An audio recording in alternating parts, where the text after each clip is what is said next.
Protección Civil. Muy buenos días, muchísimas gracias por estar en sintonía de C7 Jalisco. En C7 Protección Civil, el día de hoy vamos a platicar sobre los sismos y me da mucho gusto darle la bienvenida a usted, que por supuesto que nos sintoniza todas las mañanas de jueves en esta temporada electoral, pero que próximamente le daremos pues el horario que habíamos tenido habitualmente en punto de las 9 de la mañana los miércoles. Pero en este jueves hablaremos de un tema muy importante que son los sismos. En Michoacán, por ahí en la zona de Tierra Caliente, hace unos días se registró un sismo fuerte, pero por ahí dicen los conocedores que fue un artefacto que cayó del cielo y fue tal la explosión que la gente pensó que había temblado, pero por ahí le platicaré este caso raro, extraño más adelante. Mientras tanto, le doy la más cordial bienvenida al comandante José Manuel Martínez Murillo, primer comandante en Guadalajara. Bienvenido. Gracias, buenos días, Tren. Y está también el licenciado Francisco Javier Cortés Flores, tercer oficial de en capacitación. Bienvenido. Muchas gracias, buen día. Pues bueno, cuando hablamos de sismos, pues hay que conocerlo, porque son dos tipos de sismos los que nosotros identificamos, el ciudadano común y corriente. ¿Es así, comandante? Sí, bueno, hablar de sismos, sabemos que hay sismos naturales y tenemos a ver sismos, se pueden decir artificiales provocados por el hombre, ¿no?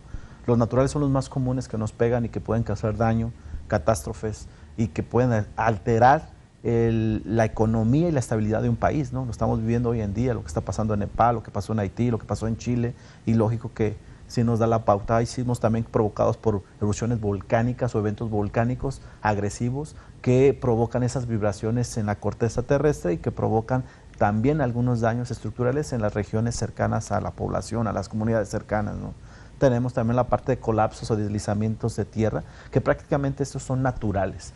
Artificiales, pues como hoy en día el hombre, siempre la tecnología principalmente está avanzando y cada vez construye más artefactos, ¿no? Las pruebas de nucleares que hace también son sismos o algunas vibraciones que genera por este tipo de tecnología agresiva que el ser humano siempre va adelante a la tecnología por investigar, por conocer, ¿no? Eso es lo que le quería preguntar, ¿no? También, por ejemplo, la deforestación es parte de los movimientos, a lo mejor de la parte superior de la tierra, pero que provoca movimientos al fin de cuentas, deslaves, etcétera, ¿no? Claro que sí. Todo esto va encaminado a lo que hemos visto cómo el ser humano está invadiendo, está terminando, ¿no? con esta tierra, ¿no? El calentamiento global, parte de lo que está pasando hoy en día, y pues cada vez la presentación, un sismo no se puede predecir ni cuándo va a ocurrir ni en dónde, ¿no? Pero cada día sabemos que se está presentando y sin embargo pues tenemos que estar preparados para esto.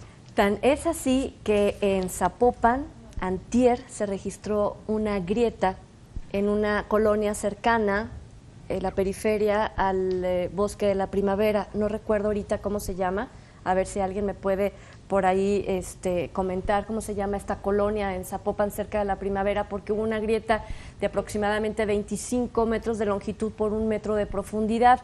Se tuvo que desalojar a las personas. ¿Qué es lo que pasa? Que esta colonia en Lomas de la Primavera, muchísimas gracias, Lomas de la Primavera, en un principio fue un asentamiento irregular. ¿Por qué digo fue? Porque bueno, al paso de los tiempos, los asentamientos irregulares se vuelven regulares, se empieza a dotar de servicios, etcétera. Sin embargo, hay una filtración de agua por muchos años y estas viviendas que en un principio no fueron planeadas para estar en ese lugar, ahorita están desalojadas con un alto porcentaje para no volver a ser habitadas, comandante.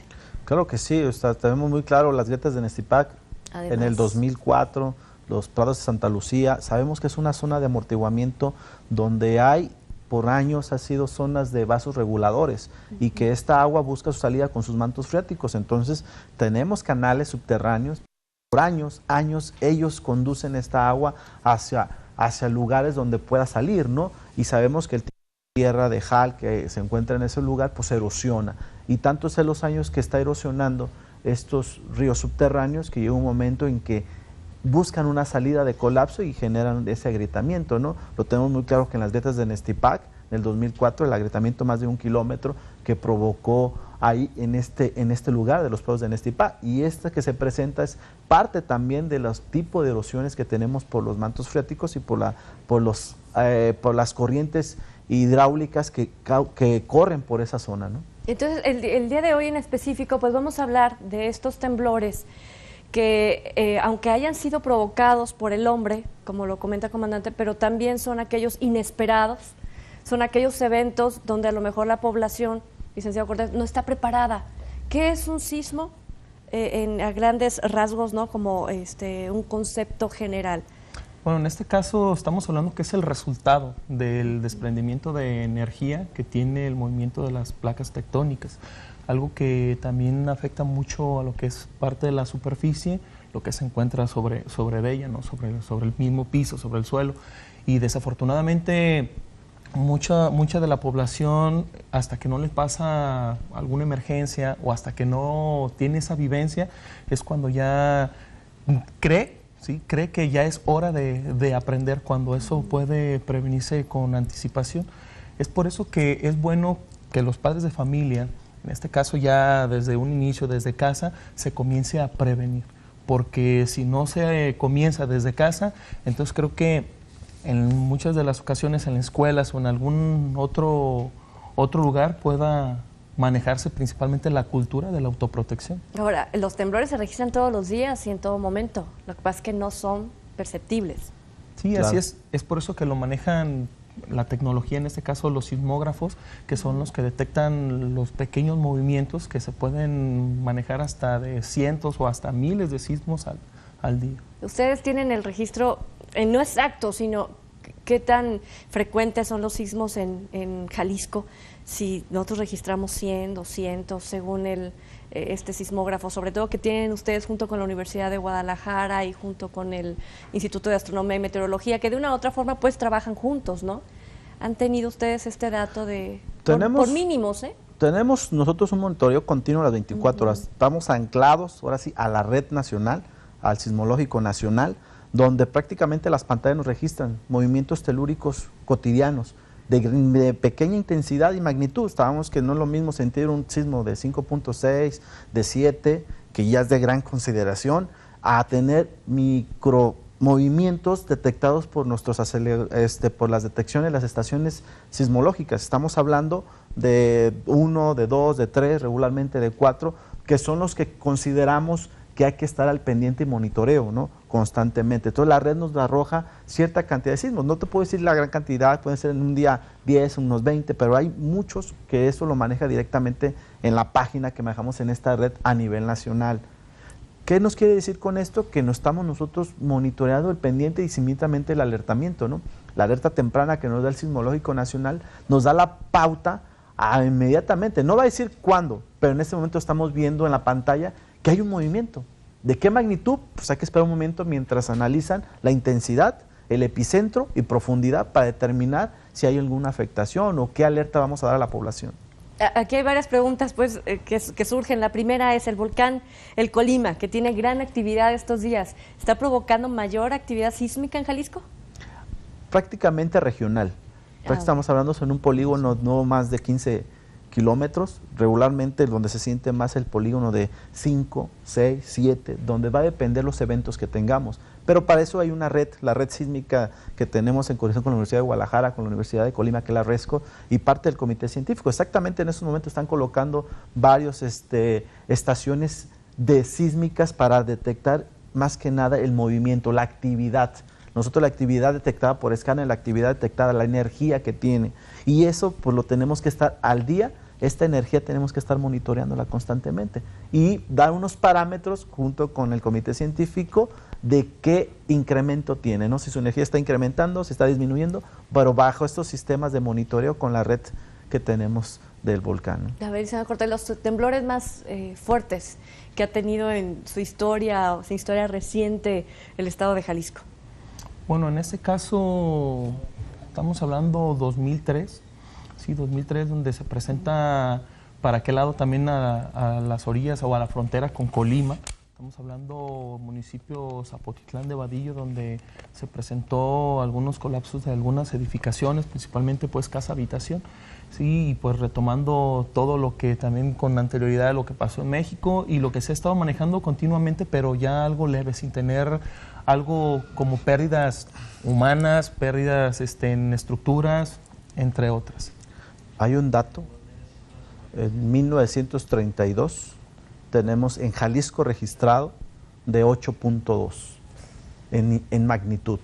Es uno de los más estadísticas de los sismos con mayor intensidad. Y el otro también tenemos en el 1995, aquí en las costas de Jalisco. Estas imágenes que estamos viendo son las de Ciudad Guzmán. ¿Este qué año fue? Sobre todo que... 85. En el 85. Sí, que el después 19 de septiembre. De este temblor, Ciudad Guzmán quedó dañado, en verdad. O sea, muchas fincas no pudieron volverse a habitar. Sí, ¿no? Este sismo es el terremoto de México, es el de 1985, el 19 de septiembre, que aunque el terremoto tuvo su epicentro muy focal, tuvo afectaciones en diferentes estados, sí. Y principalmente aquí en Jalisco fue en Ciudad Guzmán, en esa región, ¿sí?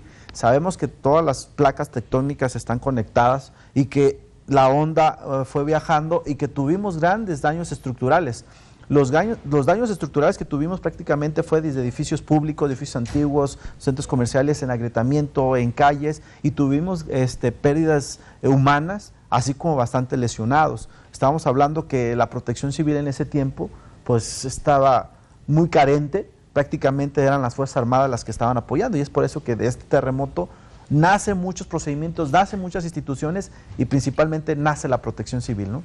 Muy bien, pues es tiempo de hacer una breve pausa. Seguiremos hablando de los temblores, de los sismos que se han registrado en el estado de Jalisco, muchos muy importantes, muchos que nos han sacado sustos tremendos, y por supuesto lo haremos al regresar de la pausa. Les recuerdo que tenemos un teléfono 3030-5307 para compartir cualquier experiencia, y volvemos.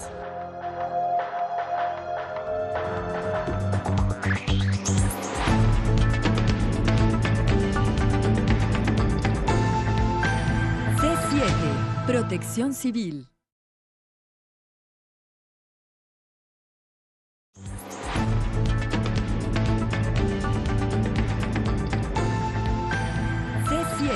Protección Civil. Bueno, estamos recordando los sismos más importantes que ha tenido México, por mencionar algunos. Entonces, comentaba el comandante, 1932, un sismo de 8.2, 1985, el terremoto de la Ciudad de México, y hay uno más que a mí me tocó vivirlo también aquí en Guadalajara, el de 1995. Recuerdo que yo trabajaba en un hotel inteligente, este hotel que está, y que así le llamaron, este hotel que está enfrente de Expo Guadalajara, ¿no? Que ahorita no recuerdo cuál es el nombre, pero en aquel entonces pertenecía al complejo del World Trade Center y tenía o tiene unos amortiguadores que, como está compuesto de 2 torres, ante un sismo evita que estos puedan colapsar y por lo tanto se muevan solamente de forma paralela.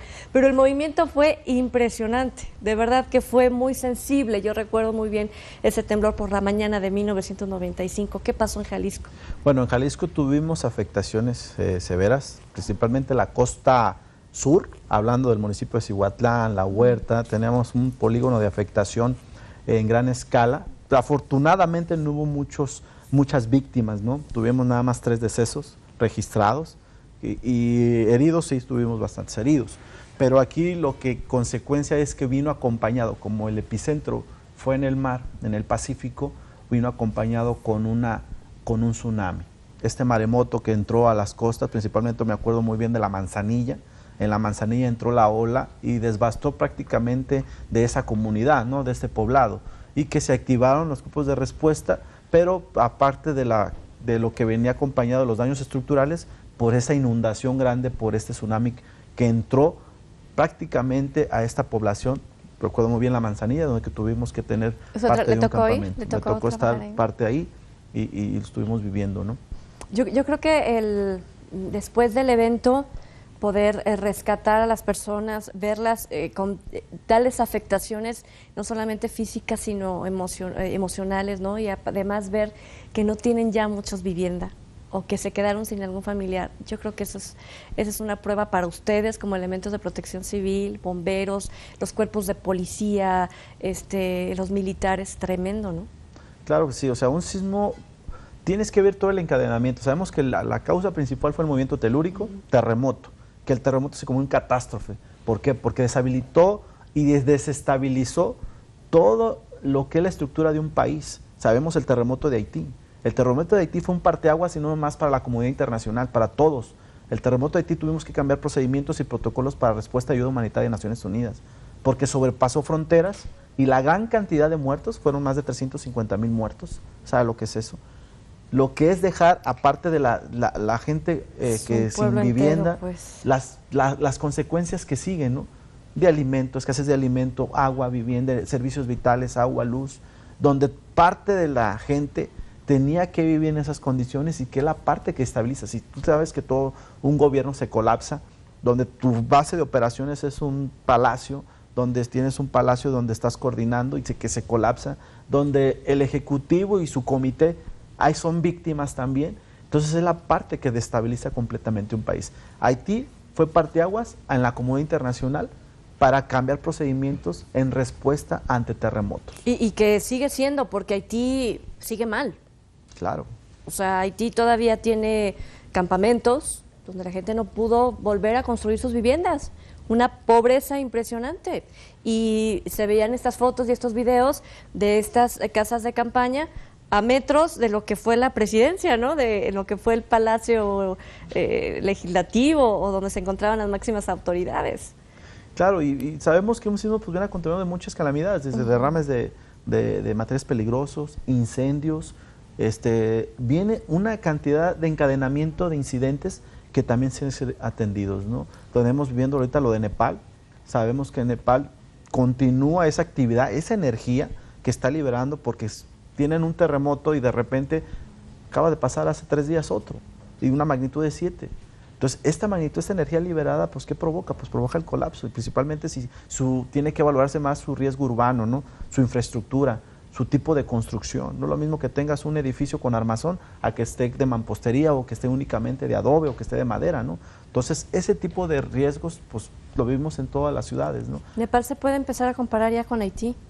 Nepal se puede comparar en algunos aspectos, ¿no? Aspectos de economía o en aspectos, pero no al 100% como Haití. No la magnitud. No la magnitud.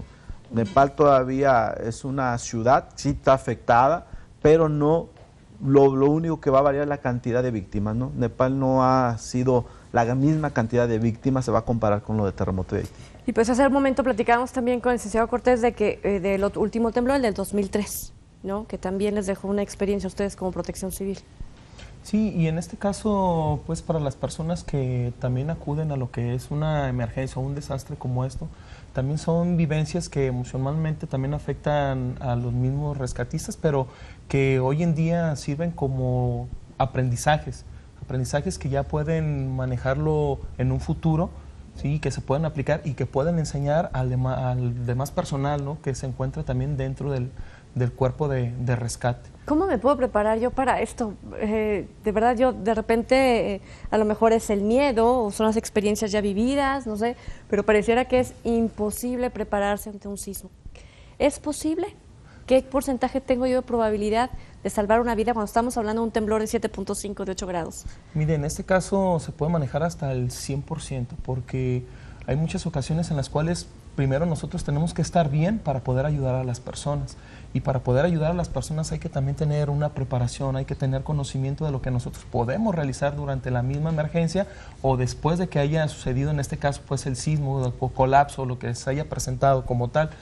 Y lo básico es el interés que pueda tener cada una de las personas aquí en toda la población de Jalisco, que se preparen y que debemos de iniciar principalmente por casa, que ahí es donde se supone que tenemos lo que más lo que más queremos, ¿no? Lo que más amamos, lo más preciado, y desafortunadamente por cuestiones laborales o por falta de tiempo no le damos un poquito de tiempo a lo que es la preparación de nuestra propia familia, así como tenemos unidades internas de protección civil en inmuebles como lo que son empresas, organismos, dependencias, entre otras.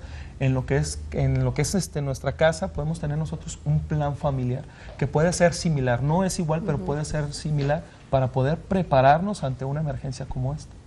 Así es, y hay que recordar que Protección Civil imparte siempre, todo el tiempo, cursos, nada más que lo hace con agenda, es diferente para una empresa, es diferente para una comunidad organizada, pero le recordamos el teléfono 3675-3060, es donde puede pedir informes, claro, sí, y empezarse a preparar. El plan familiar de Protección Civil, sin duda sí, muy, muy importante, pero ¿cómo debo yo prepararme? ¿Debo hacer este plan que platicamos ya en un programa anterior, hacer este plan? dibujar muy bien mi mapa, identificar mis zonas de salida, etcétera. Pero ya después de haber hecho este curso con los hijos, con toda la familia, haberle dicho a cada quien cuál es su responsabilidad, ¿qué pasa si tiembla y estamos a la hora de la comida? En este caso, primero tenemos que hacer un simulacro. Okay. Poner en práctica lo aprendido, y si no hay una buena respuesta durante el mismo simulacro, entonces que lo aprendido no ha sido de calidad o no ha sido suficiente.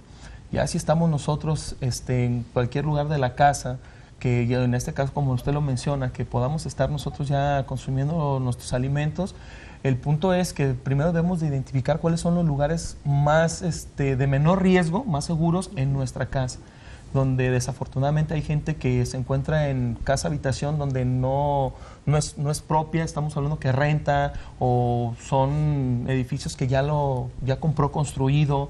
Desconocemos si están construidas a conciencia o la carencia del material que le da la resistencia a la estructura sea ahora sí carente, o sea, que sea deficiente. Creo que de ahí es donde iniciaría un buen análisis de riesgo, ¿no?, en nuestra propia casa. Hay veces que damos recomendaciones, pero la gente cree que es ahora garantizar 100% la sobrevivencia, pero es disminuir el riesgo de perder la vida. Sí, porque de nada sirve que a lo mejor nosotros nos colocáramos o tratáramos de buscar lo que mucha gente conoce como el triángulo de la vida, sí, pero estamos hablando que es un espacio vital aislado, donde debemos nosotros colocarnos en algún costado de algún mobiliario, o ya sea que nos colocáramos en una estructura, en este caso un muro, un pilar, para poder nosotros disminuir, ¿no?, el riesgo que podamos tener ante nuestra integridad. Es muy raro quien sepa en su casa identificar un pilar de buen soporte y que sea seguro, ¿no? O sea, todo el mundo se iría abajo de la mesa, abajo de una silla o en el marco de una puerta. Creo que ya estamos empezando mal. Sí, yo creo que eso va a depender con el estudio que hagan el análisis de su vivienda. ¿Quién lo hace ese estudio? El estudio lo tiene que hacer en el programa interno, cada comunidad, cada ciudadano tiene que ver los riesgos internos y los riesgos externos. Él le va, porque yo le puedo decir al dueño del departamento, o de la casa o del espacio donde vivo, necesito los planos de su casa. No, le aseguro que a veces ni hay. No, claro que no, pero simplemente vamos a hacer una evaluación muy general. El hecho de que tiempo de construcción, de qué está construido, tiene columnas, tiene traves, los asentamientos, si es de 2 pisos, dónde están los pilares principales de esa casa. Los baños, por ejemplo. Muchos recomendamos ubicarse en los baños. ¿Por qué? Porque tienen un cuadro de soporte estructural, ¿sí? Tiene 2 paredes, 4 paredes que van a ser un cubo de seguridad, ¿sí? Hay una probabilidad de disminuir el riesgo, ¿no?, de que puedas quedar con vida si te pones en ese lugar por el tipo de construcción que hay en un baño, ¿no?, que tiene traves, tiene columnas.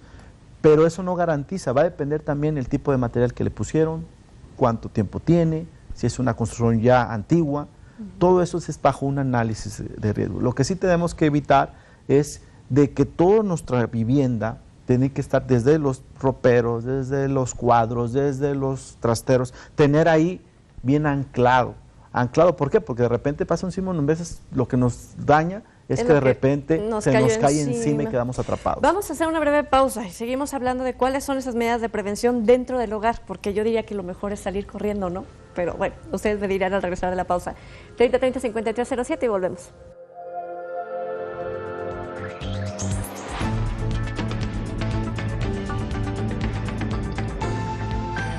C7, Protección Civil.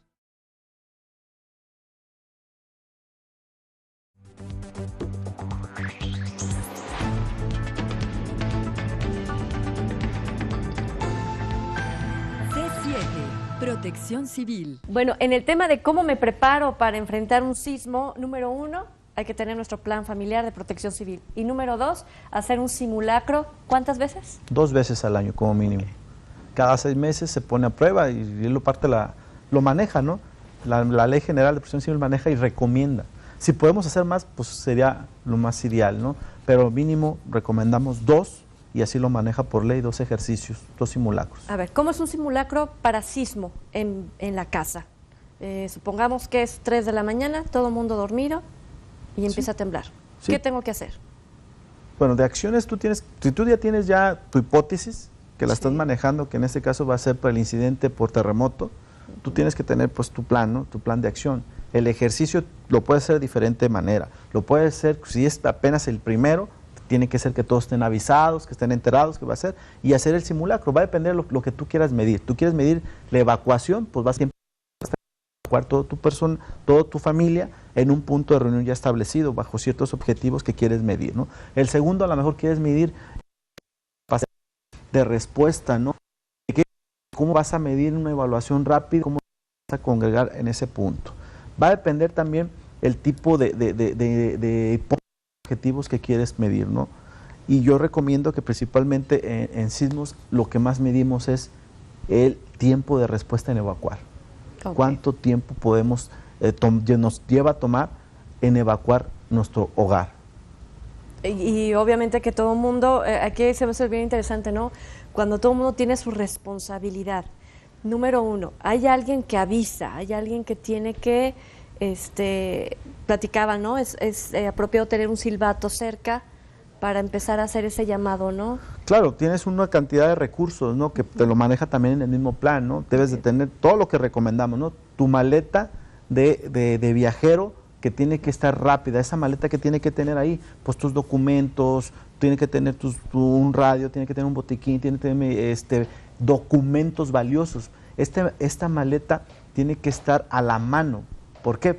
Consideramos que la evacuación tiene que salir contigo este documento, ¿no? ¿Por qué? Porque tienes documentación valiosa y que te puede ayudar en caso de una emergencia, ¿no? Aparte que tienes que tener, yo le comentaba, casi en las viviendas nunca he visto yo que tengan un botiquín, nunca he visto que tengan un extintor, nunca he visto que tengan señalado la ruta de evacuación. ¿Por qué? Porque estamos muy familiarizados con nuestro hogar, sabemos dónde están las cosas, pero en un momento de crisis No. nos descontrolamos y no sabemos para dónde salir. Ahora, eso es en el caso de que pretendamos salir, ¿no? Ya tenemos nuestra maleta, alguien coordina, saca a la mascota, saca a la abuelita, la persona que tengamos a lo mejor con alguna discapacidad y todo el mundo sale. Pero cuando está bloqueada la salida, porque el temblor ha sido muy fuerte, porque se ha caído un mueble, sobre todo no es porque se haya caído la estructura de la casa, se haya venido abajo, sino porque a lo mejor tenemos un mueble, tenemos algo que nos bloquea la salida. ¿Qué pasa ahí, licenciado, cuando tenemos entonces que enfrentar un temblor, un sismo, dentro de nuestra casa? En este caso no siempre se hace una evacuación total, o sea, que se tenga que salir la gente del lugar. Estamos hablando que también esto se aplica en edificaciones elevadas, ¿sí? Estamos hablando de edificios muy altos en los cuales se tiene que hacer un repliegue como tal. ¿Y cuál es el repliegue? Donde las personas tienen que buscar una zona de menor riesgo en el interior del inmueble para que puedan protegerse de aquellos objetos que puedan caer o ya sea que si llegara a colapsarse la estructura que pueda generar un espacio vital aislado. Hablaba del triángulo de la vida. Así es. ¿Cuál es la diferencia del triángulo de la vida a debajo del marco de una puerta? Mire, en este caso tiene mucho que ver parte de la estructura.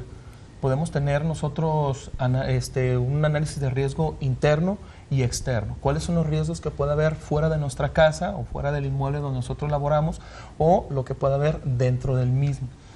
Manejándolo de esta manera, el colocarse en el marco de la puerta va a depender también en qué puerta estamos, porque si es la puerta de la salida de emergencia creo que sería algo como que muy contradictorio, ¿no? Y sería una gran desventaja. Otro punto, estamos manejando donde hay puertas que son muy angostas o que no hay un cerramiento con una buena fortaleza y eso puede colapsarse por completo. ¿Por qué? Porque estaría formando un hueco en lo que es un muro, posiblemente puede ser hasta portante. Sí, digo, ahí sí tiene que ser de cada una de las personas que tenga que evaluar el inmueble. Estamos hablando ya casa, habitación, o sea, un edificio, ¿sí? Área laboral, para poder nosotros saber cuáles son los lugares de menor riesgo, donde sabemos de antemano que pueda resistir cierto movimiento o que tenga una fortaleza para soportar todo el peso que hay sobre él. ¿Y el triángulo de la vida, dónde lo puedo yo identificar? ¿En qué tipo El de triángulo de la muebles? vida se parece a un espacio. ¿Qué pasa? Cuando se colapsa, todo viene colapsando, se va a depender del tipo de colapso también, pero si de repente se nos cae la losa, poniendo así de tu casa, se nos cae el techo, puede ser en B, que se colapse el centro, siempre va a quedar esos huecos. Esos huecos se llaman espacios vitales o triángulos de la vida. Ese espacio vital es donde te va a dar un porcentaje de vida, porque vas a poder respirar. A lo mejor vas a quedar atrapado de tus piernas, pero puedes respirar. Y ese tiempo que vas a estar ahí te va a garantizar un tiempo a que llegue los rescatistas, la respuesta para poderte rescatar. Entonces, esos espacios se llaman triángulos de la vida o espacios vitales, ¿sí? Va a depender también del tipo de colapso. Es difícil encontrar espacios vitales cuando tenemos un colapso de apilamiento o en pastel, o a que tengamos de golondrina, ¿no? Aquellos que están suspendidos, donde se colapsa un lado y todas las columnas se ven suspendidas, todo se ve hasta el interior de la casa porque se colapsó todo un lado.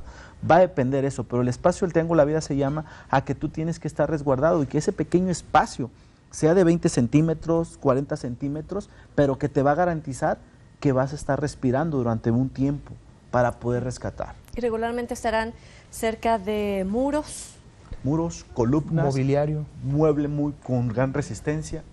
como podría ser la mesa del comedor. El escritorio, que lo que es más metálico.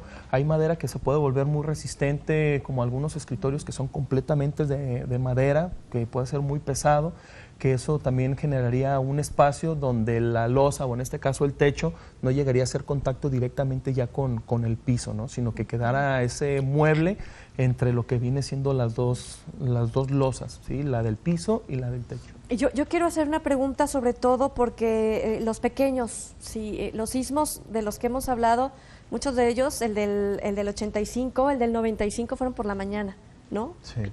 Bueno, el 85 seguramente, creo que el 95 también. El asunto es que los pequeños están en clases. Entonces, ¿ahí dónde?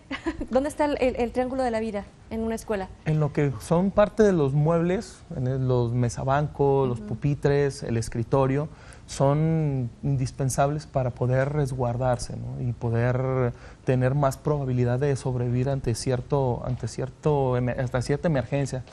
Parte de lo que en muchas ocasiones no tomamos en cuenta es que los profesores son los que están encargados del grupo, son los que deben de estar ya preparados con anticipación. Y sí los están preparando, ¿eh? O sea, sí hay esta nueva cultura de la protección civil por parte de la Secretaría de Educación del Estado de Jalisco, ¿no? Sí, así es. Incluso es parte donde los padres de familia muchas veces también lo desconocen. Por eso es de que la educación, o en este caso ya la cultura de autoprotección, tiene también que iniciar desde casa.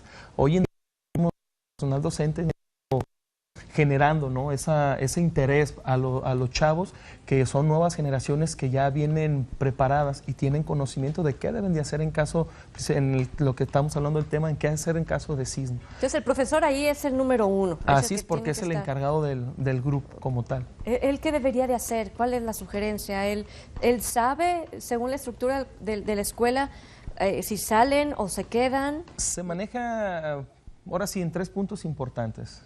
Sí, primero es no correr, no gritar, no empujar.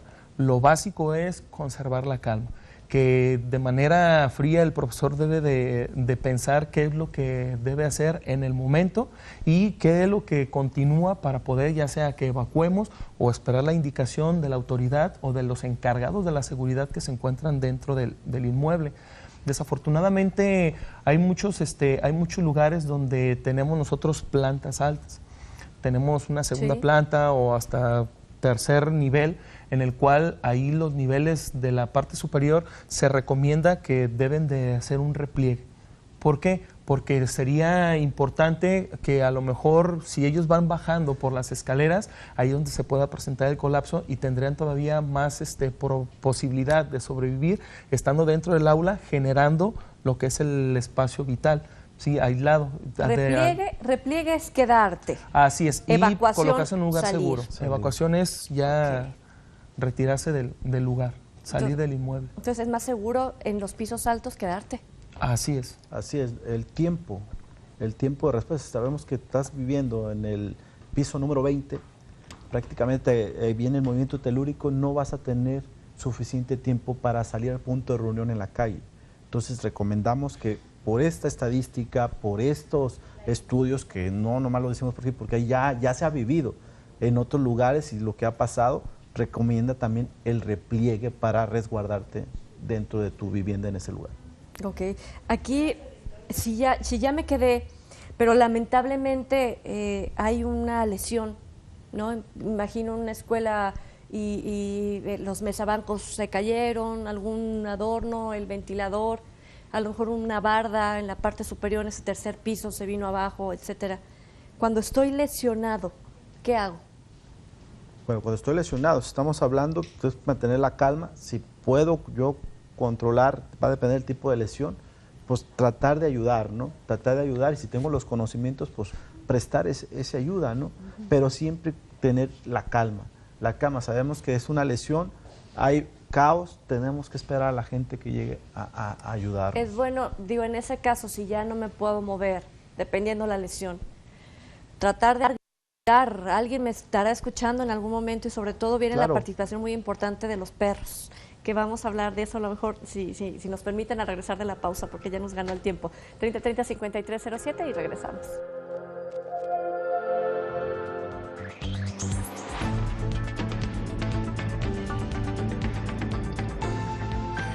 C7, Protección Civil.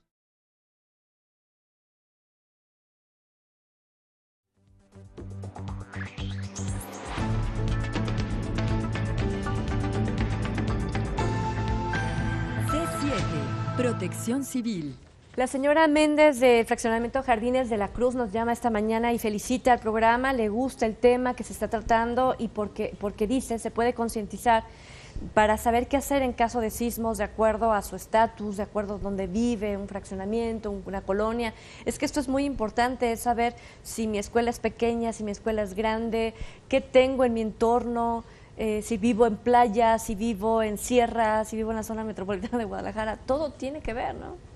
Claro, todo la geografía donde tu región, donde tú estás habitando, tienes que analizar, ¿no? Desde tu calle, de tu diagnóstico, de tu análisis de riesgo donde tú estás habitando, ¿no? Le comentaba que hay veces que la gente ha habido víctimas, muertes, pero no porque se colapsó su vivienda, sino porque salió corriendo y vive donde está una avenida grande y fue atropellado.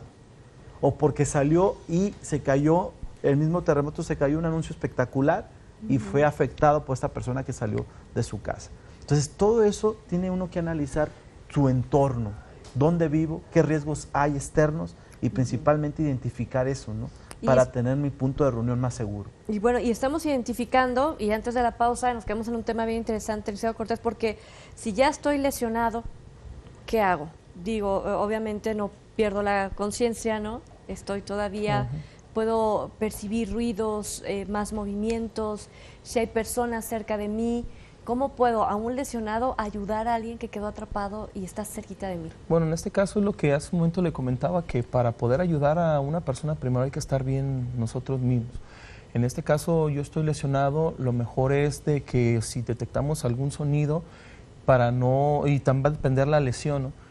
Para evitar seguir teniendo molestias con la lesión, por si a lo mejor tenemos alguna fuerte hemorragia, entonces creo que podrá ser bueno identificar de dónde proviene ese sonido para que mencionarle a la unidad interna de Protección Civil o a las autoridades, en este caso el Cuerpo de Rescate de Bomberos, Protección Civil, de la institución que se presente, sería bueno avisar dónde se encuentra. La persona es bueno que también conserve su energía porque no sabemos también cuánto tiempo podemos durar debajo de la misma estructura y cuando llegue el cuerpo de emergencia, en este caso los mismos rescatistas, hagan un llamado y escucha que tengamos la suficiente fuerza para poder gritar o hacer algún sonido para ser identificados, ¿no? Tanto ya sea por las mismas personas rescatistas o por los mismos perros. Yo le preguntaba, ¿no? Es importante, o sea, es bueno estar grite, por favor, ayuda, etcétera, todo el tiempo, o es mejor guardar la calma y si oímos que alguien se aproxima o algo, entonces hacer Así es, ruido. un sonido, porque sí debemos de tener la energía, porque le comento, no sabemos cuánto tiempo podemos estar abajo de la estructura. Los perros son, bueno, una maravilla y unas historias súper tiernas, súper importantes, interesantes de cómo estos animalitos han hecho por los humanos, ¿no? ¿Cuánto han hecho? Sí, es la combinación, ¿no? Del trabajo de tanto de un animal, en este caso el perro, como también del mismo ser humano. Sí, detectan más rápido, por ejemplo, en una estructura colapsada, Va a depender del perfil. Sabemos que tenemos unidades caninas, nosotros los conocemos como los K9. Los K9 pues, son grupos ya binomios entrenados, tanto el guía como su manejador. Entonces sabemos que el perro, junto con su manejador, tiene que estar protocolizado y tiene que tener ese entrenamiento, ¿no? Un perro no puede trabajar más de 25 minutos. Entonces, un perro tiene que tener su olfato fino y que tiene que estar en las condiciones. ¿Por qué no más de 25 minutos? ¿Por qué? Porque se cansa el can y que es el procedimiento. Después ya no te va a dar resultados esperados. Te puede variar a tener sonidos que no dependen de la víctima. Es por eso que se hace siempre por parejas. Un binomio entra, el can identifica, marca, tienes que mandar otro can para que eso que marcó sea verídico. ¿Sí? Ahorita en la búsqueda técnica tenemos diferentes patrones, ¿no? Tenemos ya búsqueda electrónica, búsqueda física y búsqueda canina.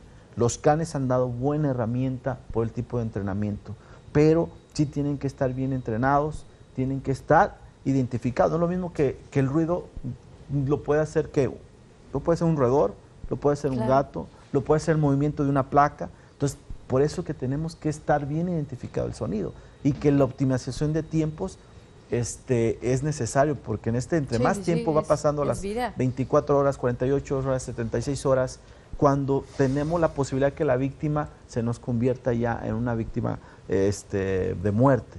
Claro. Y es por ello que los animalitos que tú los pones, los canes que tú los mandas a búsqueda, pues se puede mover. La psicomotricidad, lo que tiene el animal que puede entrar en cualquier hueco, en cualquier espacio, pues son vitales, ¿no? Es por ello que son una herramienta esencial. Y más que herramientas, son compañeros, ya lo tomamos nosotros los que son siendo los K9. Si me tocó en un grupo, un espacio, donde tuvimos que replegarnos, donde tuvimos que quedarnos, ¿en qué momento puedo entonces salir, licenciado? ¿Después de cuánto tiempo? En este caso, si hacemos nosotros un repliegue, es hasta que termine el movimiento como tal.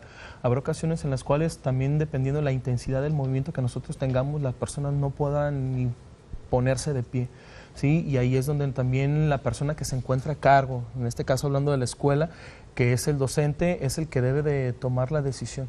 Si a lo mejor ya tenemos que salir gateando o permanecemos en el mismo inmueble, ¿no? Dentro del salón, del aula. ¿Qué me indica si tengo que salir gateando? ¿Cuáles son las cosas que yo veo que me dicen esto es pecho tierra? Pues la inestabilidad que podamos tener nosotros estando en dos puntos, estando parados, ¿sí? Donde a lo mejor el que salgamos nosotros corriendo, que mucha gente es lo que tiene, ¿no? La costumbre, y hay gente que se pregunta y dice, pues ¿cómo no voy a correr si el que se va a morir soy yo? ¿Cómo no voy a gritar si estoy asustado? Ahora, ¿cómo no voy a aventar si la persona que va al frente no me deja pasar, ¿no? Obstruye mi paso? Creo que la persona que corre, grita y empuja es la que verdaderamente no sabe qué hacer, ¿sí? Y es por eso que lo mejor que podemos nosotros tener es conservar la calma y ya saber con anticipación qué es lo que se debe de hacer en un sismo.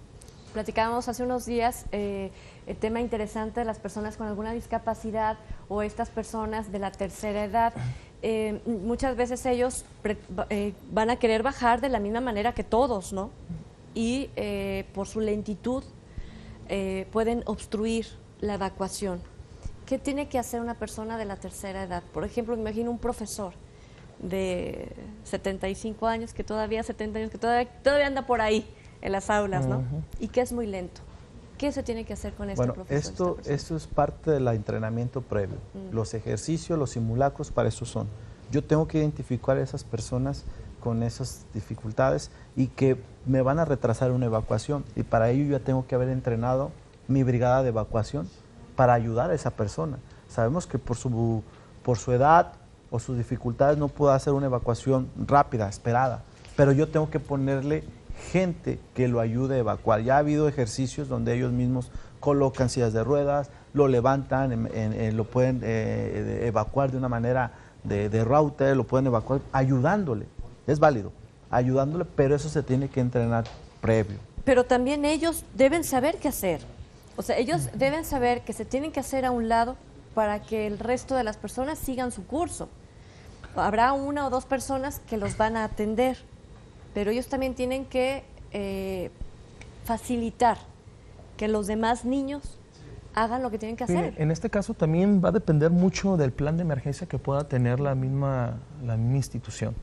Si nosotros sabemos de antemano que hay personas con características como menciona, ¿no? Personas de la tercera edad, personas con alguna discapacidad, estamos hablando de que dentro del plan tenemos que manejarlo a lo mejor en un lugar, en la planta baja, ¿sí? O sea, no tiene por qué subir alguna escalera o no tiene por qué la gente tener que levantarlo y trasladarlo al punto de reunión cuando mucha gente puede valerse por sí misma. Exacto. Sí, pero eso también ya va a depender la manera en cómo se organice el encargado del inmueble para saber de que si es una persona de la tercera edad y no puede tener la misma agilidad que tienen ya ahorita los jóvenes, entonces darle todavía la facilidad de que de donde se encuentre pueda trasladarse hacia el punto de reunión sin ningún... En un centro escolar, ¿qué determina las salidas de emergencia? Perdón, En un centro ¿qué escolar, determina o quién determina? ¿Quién y qué determina las salidas de emergencia? Si yo tengo una escuela, ¿quién me va a decir cuántas deben de ser y dónde las tengo que ubicar? ¿Protección Civil? Porque hay muchas casas que son adaptadas como escuela. Entonces ahí no te permite. Esto va a estar reglamentado. Ahí está el programa Spencer, está el programa de seguridad escolar y que está reglamentado. Cualquier inmueble o instalación tiene que estar inspeccionada y que cumpla con todo lo que marca el programa interno de protección civil, sea quien sea. Si es una instalación para educación pública o para educación preescolar, pues se va a evaluar y se va a inspeccionar. Y que la materia y la dependencia que lo cumple es tanto la Secretaría de Educación como la materia de protección civil, que tienen para eso una rama de protección civil, para que cumpla con todo. Hay una llamada de la señora Tere Macedo de Nuevo México. Supuestamente comenta, donde vivimos se dice que estamos viviendo en casa construida, pero se dice que es un relleno en la colonia Nuevo México, Vicente Guerrero. ¿Conocen la topografía de esta zona? ¿Es la colonia Nuevo México o Vicente Guerrero? No lo ubico muy bien, pero si vive en un relleno... A ella le dicen que es un relleno. Que es un relleno, pues sí tiene que ser un estudio de suelo. ¿Por qué? Porque hemos tenido antecedentes que sí hay más erosiones y sí hay. No únicamente no ocupa tener que nos presente un sismo, simplemente con este temporal. El temporal de lluvias puede erosionar y puede tener esos deslizamientos, desplazamiento de tierra y puede tener hundimientos, socavamientos donde nos provoque daños estructurales. Ahí está, por eso estamos diciendo, se tiene que preparar de forma particular y personal en su vivienda y con su familia. Cada caso es muy diferente y no solamente estar pensando en un sismo que la naturaleza nos pueda presentar en algún momento, sino las condiciones en las que usted vive, su entorno, la construcción de su casa, etcétera. Solamente nos queda agradecerle al comandante José Manuel Martínez y al licenciado Francisco Javier Cortés por estar con nosotros esta mañana. Interesante la plática. Así que muchísimas gracias. Muchas gracias. Nos vamos, que tengan un excelente día.